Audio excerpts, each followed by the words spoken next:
host of 7 News in Florida's capital city, covering every corner of the Big Bend. This is the award-winning News 20 at 5 Live. Good evening and welcome to another edition of News 20 at 5. I'm Mary Chastain.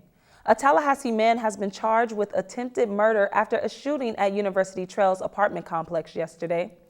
32-year-old Christopher Martin Wigley was arrested after he reportedly opened fire in the leasing office of the apartment complex. This happened moments after his wife called to tell him that she had been fired. One employee was shot 4 times and taken to the hospital. Wigley's wife says she tried to stop him, but he pushed past her. Tallahassee local pastor Rudy Ferguson took a stand against crime yesterday morning with a community rally that took place on the corner of Alabama Street and Harlem Street in the Griffin Heights neighborhood. The rally is a part of the Do Good for Your Hood campaign, which addresses the crimes going on in the Tallahassee community. Not be afraid of our own people. We love one another. Our grandmothers grew up here. Our grandfathers worked here. Before this, we even had paved roads. Before we had paved roads, used to be red clay, dirt roads. And I remember those years when dates used to grow and things of that nature. Bill Clinton paid a visit to Florida A&M University in preparation for Super Tuesday voting. Multimedia journalist Shakoria Burns has more on the story. That every election ought to be about the future. During a prime time period in campaigning, both Democratic candidates made an effort to convince voters that they were the right choice before the primary election in Florida. Days before the election, Bernie Sanders supporters targeted voting precincts and neighborhoods to raise awareness of his campaign. Sanders supporter Jasmine Arnold expresses her opinion on the importance of this election. As a minority, a lot of times we don't get our voices heard, and I feel like that's because a lot of us don't take the time to do research or get out there and vote. While Sanders supporters made an impact through Florida communities, the Clinton campaign also strived to make an impact as well. In the midst of campaigning for Super Tuesday, former President Bill Clinton came to Florida A&M University to rally upon Democratic candidate Hillary Clinton before the huge primary vote. Local leaders such as Mayor Andrew Gillum spoke on behalf of Secretary Clinton. Gillum tells us more on the importance of the vote. I think he delivered that message well. We're happy to have him here, and now we've got to do what we've got to do to make sure that we turn out the vote for Hillary Clinton. As a result, Clinton won the Florida primary with 64.4% of the vote and 130 delegates, leaving Sanders with 33.3% of the vote and 63 delegates. For News 20 at 5, I'm Shakoria Burns. The FAMU Board of Trustees voted 7-5 in favor to appeal a Leon County Circuit judge's ruling on student government elections. The vote supports the argument by the Student Government Association for a re-election. The voting came after attorneys representing FAMU filed a notice to appeal Judge John Cooper's order. The order was for a re-vote on the FAMU Law School campus in Orlando and not the university-wide. The election process has been called into question by some candidates seeking the presidency and vice presidential race. A national touring exhibit of African American treasures are shared in the Kinsey collection. Multimedia journalist Giovanni Hampton has more on the story.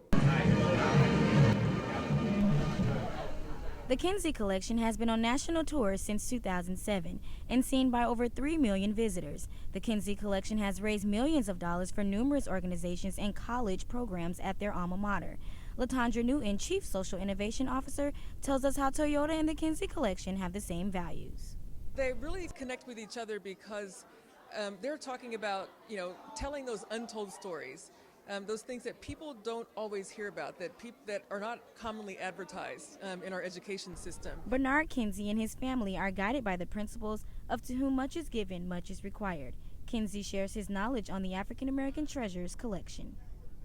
The African American Treasures from the Kinsey Collection presented by Toyota consists of books, documents, manuscripts, and 2- and 3-dimensional art describing the remarkable accomplishments and achievements of African Americans in building this country from 1595.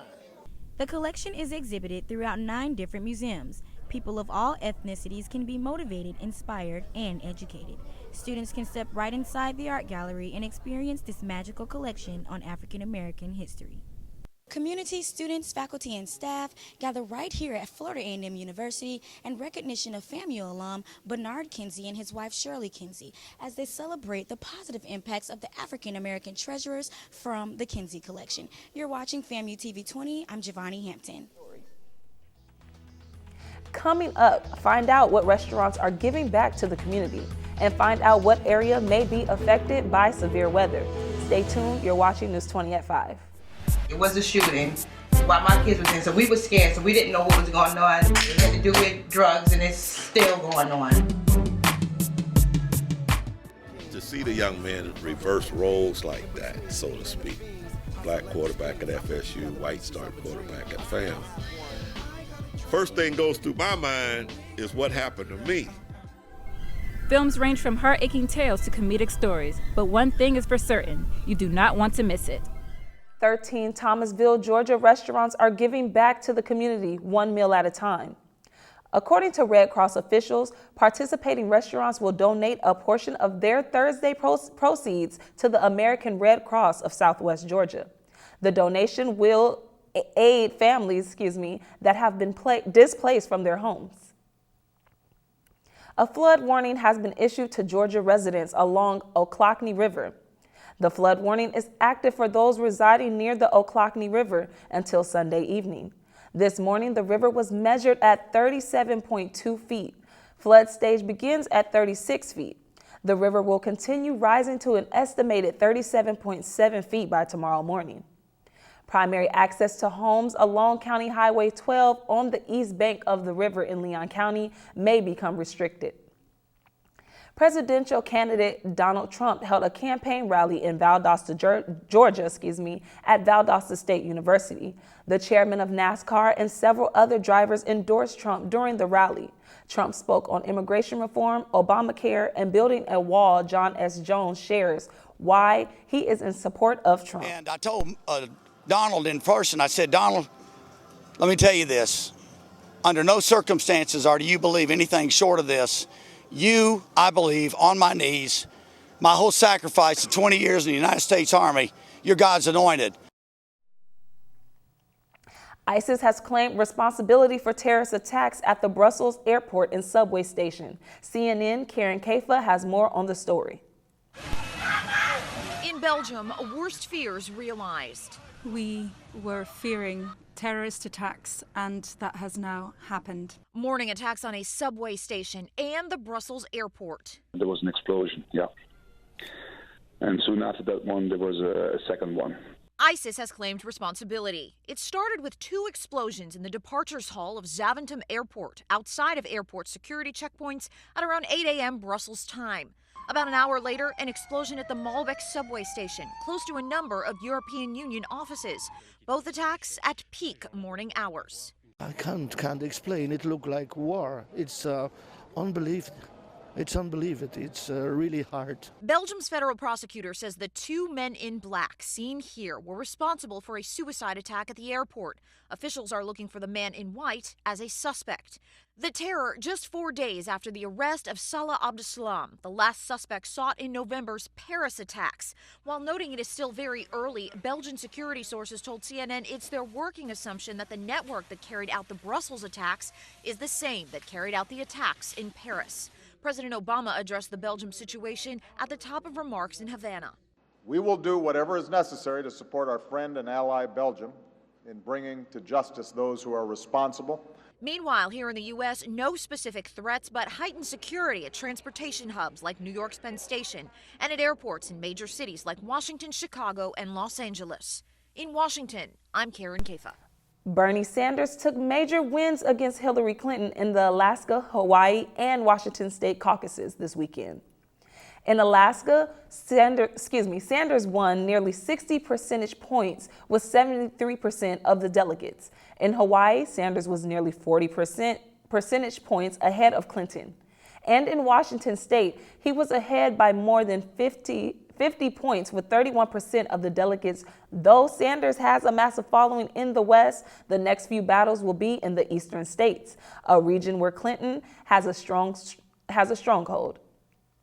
Coming up next, In sports, find out what local high school team won the district championship and see a spectacular finish in last night's basketball game. Stay tuned, you're watching News 20 at 5. Florida A&M University students have explored international cultures while discovering what they can become. From Hong Kong working as a camp counselor to the Dominican Republic for the Study Abroad program, I discovered my passion for international studies. As Miss FAMU, the university has prepared me to represent my institution in the global market. Discover what you can become. Descubrir lo que puede llegar a ser. Yeah, what she said. For more information about our Study Abroad program, visit discoverfamu.com. Welcome back. I'm Sierra Peel with your sports. Postseason action has begun for many high school spring sports, and the Maclay Marauders have come out on top so far. The Maclay boys and girls tennis teams hosted the Class 1A Tennis District Championship and swept the tournament, earning victories in singles and in doubles. Over in Fort Walton Beach, Child's girls tennis team dominated the Class 3A district tournament, winning its second consecutive district title. Leon High School Lions United took to the basketball courts to show off their skills against the teachers and staff. Multimedia journalist Paris Ellis has more on the story. Students at Leon High School take a break from their classes to cheer on the Lions United team, who played against faculty and staff in Friday's basketball game. Lions United is a program that was created by Scott Evans just over 7 years ago at Leon High School. Its main purpose is to cater towards special needs students by giving them the opportunity to participate in an array of sporting activities. Senior Rebecca Green enjoys attending many of the Lions United sporting events. They get really into it, and it's fun seeing them have an experience that they normally wouldn't have without a program like Lions United. Rebecca said it's fun seeing the students have an experience that they normally wouldn't have without Lions United. Every year, Lions United athletes compete to make it to the state championship games. So far, they've been successful at bringing home the gold. Lions United is one big happy family, but what's a family without Mama Barge? Mama Barge has been a part of the Lions United family for the past 7 years. Being disabled is a special thing, especially when it comes down to the winning gold medals and doing different things like that. And so I'm a big fan of Special Olympics. I'm part of it, I'm a volunteer, and I love it. For FAMU TV 20 News, I'm Paris Ellis. And many NFL scouts flocked to Tallahassee yesterday for Florida State's and Florida A&M's Pro Day. At FAMU, football players participated in drills both inside and out in front of many scouts. Some of the players present were linebacker Akil Blount and receiver Jay Jones. At FSU, 22 Seminoles took the field, but defensive back Jalen Ramsey was the clear standout, showing off his athletic range and his ways in just the first 30 minutes of his workout. And if you weren't in Al Lawson last night, you missed an incredible finish. Florida A&M men's basketball team defeated the University of Maryland Eastern Shore Hawks in double overtime thriller. By the end of the second overtime, the Rattlers trailed UMES by 3 points with 2 minutes left.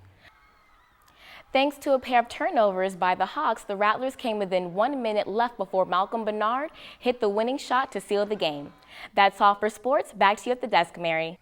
Coming up, see what's in store for Tallahassee Music Week 2016. Stay tuned. You're watching News 20 at 5. Remember when imagination could take us anywhere? It still can.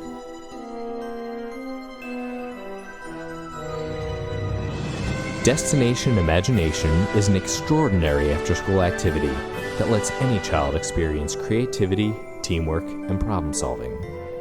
Parents and teachers, start a Destination Imagination team and let your child begin the journey of a lifetime. The second annual Tallahassee Music Week starts on April 2nd.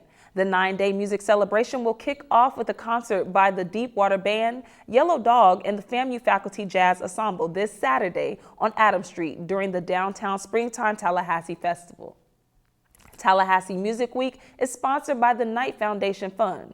For a complete list of shows, visit TallahasseeMuseumWeek.com. That's going to do it for us tonight. For Sierra Peel, I'm Mary Chastain. Remember to also follow us at the FAMU and online and click on the News 20 tab for more news updates. Have a great evening.